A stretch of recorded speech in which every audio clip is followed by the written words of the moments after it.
Selamat pagi teman-teman semua. Kami dari kelompok 6 akan mempresentasikan tentang sampling kualitatif dan kuantitatif. Beranggotakan Desna Toding, Hartika Siva, dan Maya Sarla.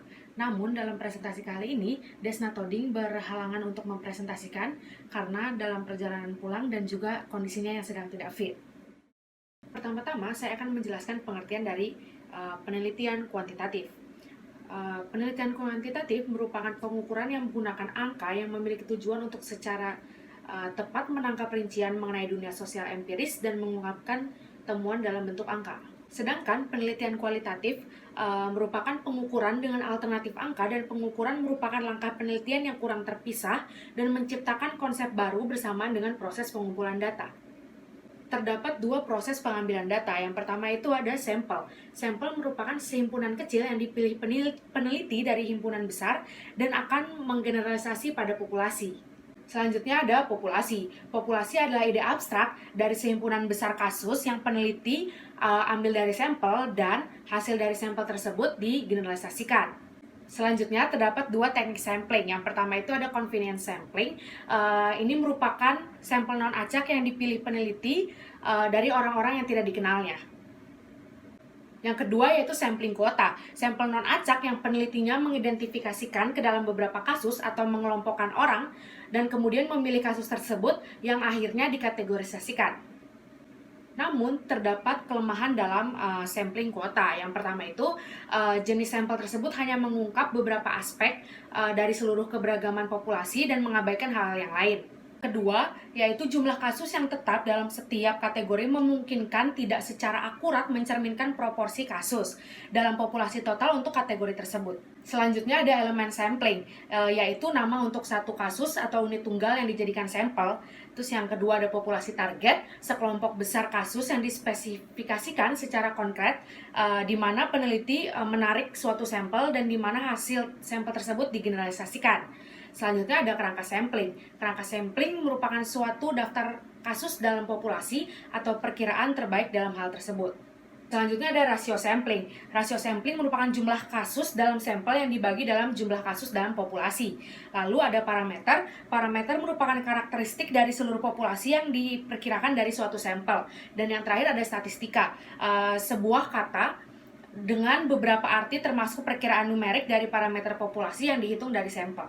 Oke, sekarang saya akan menjelaskan 5 cara sampel acak. Yang pertama ada sampel acak sederhana, yang penelitinya menciptakan kerangka sampling dan menggunakan proses acak murni untuk memilih beberapa kasus. Nah, maksudnya apa sih sampel acak sederhana? Jadi tuh si penelitinya ini itu tuh mengambil orang, sampelnya itu dia tuh mengambil, namun dia tuh proses acaknya itu tuh secara murni. Nah, dia tuh juga secara murni dan juga secara sederhana, jadi nggak harus repot gitu. Nah, kedua itu ada tabel bilangan acak. Nah, tabel bilangan acak itu terdiri dari daftar bilangan yang tidak berpola yang digunakan peneliti dengan tujuan menciptakan proses acak memilih berbagai kasus. Jadi peneliti itu membuat suatu tabel yang berisi kerangka kasusnya, daftar bilangan kasusnya. Nanti si penelitinya itu tuh mengambil sampelnya secara acak dari tabel tersebut gitu. Ada yang ketiga itu namanya distribusi sampling. Nah, distribusi yang dibuat dengan menarik sejumlah besar sampel acak dari populasi yang sama. Jadi distribusi sampling itu yang diambil dari jumlah populasi, namun jumlah populasi yang sama, namun jumlahnya itu yang sangat besar dan diambil secara acak gitu. Nah, keempat itu ada namanya teorema limit sentral atau pusat. Nah, teorema limit sentral atau pusat itu adalah hubungan matematika yang menyatakan ketika banyak sampel acak yang ditarik dari populasi, otomatis distribusi normalnya terbentuk. Nah, dan pusat distribusi untuk variabel yang sama dengan parameter populasinya. Jadi variabel yang sama memiliki parameter, yaitu parameter populasinya gitu. Yang kelima ada interval kepercayaan. Nah, interval kepercayaan itu adalah serangkaian nilai biasanya berbentuk lebih tinggi atau lebih rendah dalam nilai sebuah sampel. Maka peneliti akan meletakkan parameter populasi gitu. Jadi si peneliti itu memberikan nilai kepada sampelnya gitu loh. Dia nilai tinggi atau rendah gitu kan, interval kepercayaan. Terus nanti dia meletakkan parameter populasi ke nilai-nilai tersebut, kayak gitu. Oke, sekarang saya akan menjelaskan 4 jenis sampling. Yang pertama ada sampling sistematis. Sampling sistematis adalah contoh sampel acak yang penelitinya memilih setiap kasus contoh dari ketiga atau ke-12 dalam kerangka sampling dengan memakai interval sampling. Jadi ini tuh secara sistematis, dan itu dia tuh sangat sederhana. Nah, kedua itu ada sampling interval. Nah, dengan metode acak misalnya 1 pada K, dengan K adalah beberapa bilangan. Contoh, kita mengambil 300 nama dari 900 nama. Nah, tapi kita mengambil dari 3 angka yang 300. Otomatis 3 angkanya itu merupakan sampling interval gitu. Sekarang kita masukin ke nomor 3, itu ada sampling berlapis atau berstrata.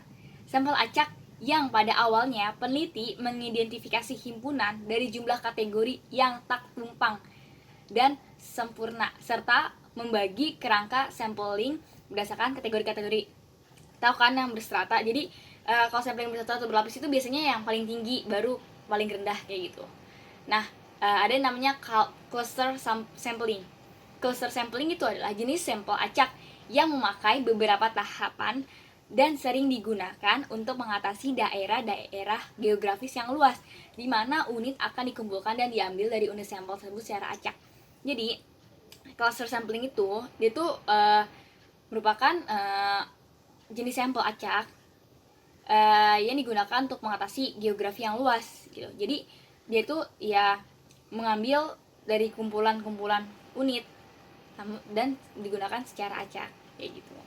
Oke, sekarang saya akan menjelaskan 2 cara mengambil sampel cluster. Yang tadi yang sudah saya jelaskan, yang digunakan untuk jangka ruang geografi yang luas. Oke, di sini saya akan menjelaskan probabilitas banding dan acak menggunakan Alvan.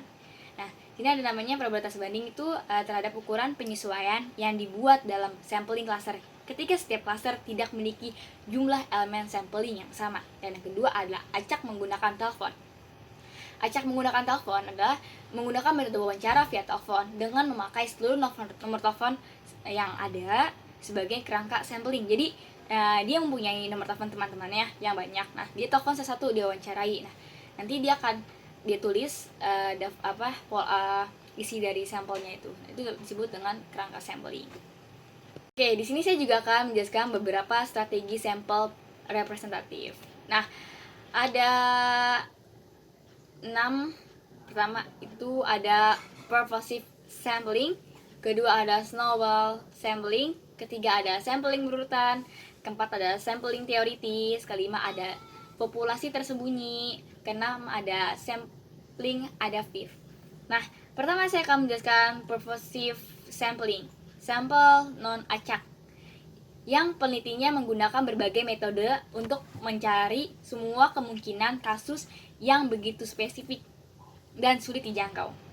Jadi, seorang peneliti ini dia tuh mencari kasus yang sangat spesifik dan sulit dijangkau gitu. Sulit ditemukan datanya. Nah, kedua itu ada namanya snowball sampling. Nah, snowball sampling merupakan sampel non acak yang penelitinya mengawali dengan satu kasus berdasarkan informasi tentang hubungan timbal balik dari kasus tersebut. Jadi penelitinya itu hanya mengawali dengan satu kasus saja, namun kasusnya itu banyak informasi dan memiliki timbal balik dari kasus tersebut informasinya gitu. Yang ketiga ada sampling berurutan. Sampel non acak yang penelitinya mencoba untuk menemukan kasus yang relevan sebanyak mungkin. Jadi peneliti itu mau menyelesaikan suatu masalah. Ini namanya data kualitatif ya. Terus peneliti itu mencari berbagai macam informasi tentang kasus tersebut secara berurutan dan sebanyak mungkin, tapi yang benar-benar relevan gitu. Nah, keempat itu ada sampling teoritis, sampel non acak yang penelitinya memilih waktu, lokasi, dan peristiwa untuk observasi dalam rangka mengembangkan teori sosial. Jadi sampling teoris ini benar-benar banget, dia tuh harus melakukan observasi secara langsung untuk mengembangkan teori sosialnya dia dan mengembangkan ide teoritisnya tersebut gitu. Nah, kelima itu ada populasi tersembunyi. Populasi tersembunyi itu adalah populasi masyarakat yang terlibat dalam kegiatan rahasia, tidak setuju secara sosial. Jadi populasi tersembunyi itu populasi masyarakat itu ingin melakukan sesuatu hal terlibat dalam kegiatan, namun kegiatannya itu tidak disetujui secara sosial karena dianggap tidak sesuai aturan gitu. Jadi dia tuh melakukan sembunyi-sembunyi kayak gitu. Nah, keenam itu ada populasi adaptif yang digunakan untuk populasi tersembunyi yang dapat digunakan pendekatan. Yang dapat menggunakan pendekatan. Jadi, sampling adaptif ini sama dengan populasi tersembunyi. Bahkan populasi tersembunyi menggunakan sampling adaptif untuk melakukan sebuah untuk mencari informasi dengan menggunakan pendekatan. Ya, itu merupakan hasil presentasi dari kelompok kami. Oke, terima kasih semua. Kurang lebihnya mohon maaf. Wassalamualaikum warahmatullahi wabarakatuh.